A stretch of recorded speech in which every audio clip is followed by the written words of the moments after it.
জয়গুরু বন্ধুরা, বেশ কয়েকদিন ধরে মনটা খারাপ লাগছিল আমার।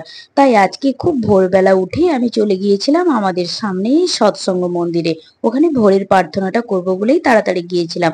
আর এ মাসে প্রার্থনার টাইম ছিল 5টা 17 মিনিটে। আমি সেই মতো অনেক আগেই এই মন্দিরে পৌঁছে ঠিক টাইমে আমি প্রার্থনাটা ধরতে পেরেছিলাম।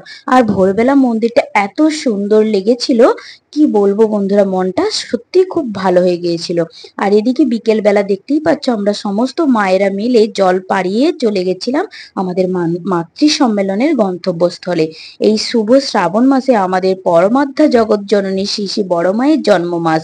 সেই উপলক্ষে সব মায়েরা আমরা মিলে ওই মাতৃ সম্মেলনের গন্তব্যস্থলে পৌঁছানোর জন্য বেরিয়ে পড়েছিলাম।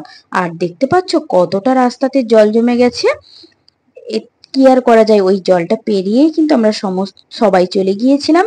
এই যে আমাদের মাতৃ সম্মেলনে পৌঁছে গিয়েছিলাম, সমস্ত মায়েরাই একে একে ঠাকুরের গান, বড় মায়ের গান, নাম সংকীর্তন, ইষ্ট প্রসঙ্গ, খুব সুন্দরভাবে কেটেছিল আজকের দিনটা। আর ঠাকুরের নাম গান করে মনটা সত্যিই ভালো হয়ে গেছে।